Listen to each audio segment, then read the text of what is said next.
प्रेम से बोले वृंदावन बिहारी लाल की जय। श्री कृष्ण चंद्र भगवान की जय। बंधुओं, आप श्रवण कर रहे थे भगवान सुखदेव जी ने देवताओं को भगा दिया। देवता कहाँ गए? देवता ब्रह्मा जी के पास आए।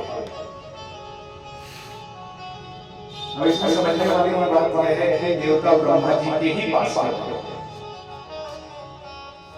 कहा जब बालक गलती करता है तो उसकी शिकायत घर के बड़ों से की जाती है, या उसके पिता से की जाए, या उसके पितामह से की जाए, बाबा से की जाए, या उसके गुरु से की जाए। तो ब्रह्मा जी इनके कुल के भी गुरु हैं और इनके वंश के भी बड़े हैं। वंश दो प्रकार से चलता है, वंश दुल्हा जन्मना और विद्युजा। एक बिंदु वंश होता है, एक नाद वंश होता है। तो ब्रह्मा जी इनके कुल परंपरा में बड़े हैं। कैसे? कहा ब्रह्मा जी के वशिष्ठ, फिर वशिष्ठ के शक्ति, शक्ति के पुत्र हुए हैं पराशर, पराशर के पुत्र वेदव्यास और वेदव्यास के पुत्र सुखदेव जी। अब गुरु परंपरा से का भागवत का क्या ब्रह्मा जी से नारद को मिला, नारद जी से वेदव्यास जी को चतुश्लोकी भागवत के रूप में मिला, और वेदव्यास जी से सुखदेव जी को मिला। कहा ये इनके चेले के भी चेले हैं, और कहा पोते के भी पोते हैं। इसलिए दोनों प्रकार से सुखदेव जी महाराज ब्रह्मा जी से डायरेक्ट संबंध रखते हैं। देवताओं ने कहा कि ब्रह्मा जी हमें सुखदेव महाराज जी ने भागवत देने से इनकार कर दिया, सुनाने से इनकार कर दिया।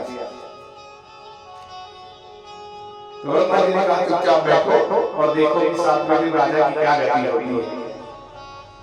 तो 7 दिन बाद जब भागवत का विराम हुआ तो राज्ञां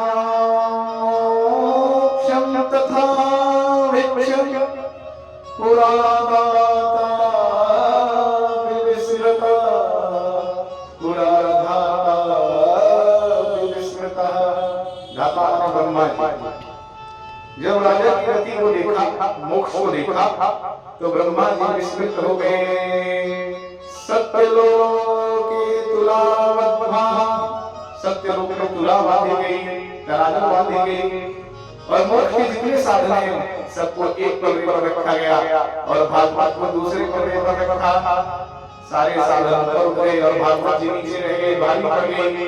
तो वहां घोषणा कर दी कि कलियुग में केवल भागवत ही इस भवसागर को पार करने वाली है। प्रेम से बोले श्री भागवत भगवान की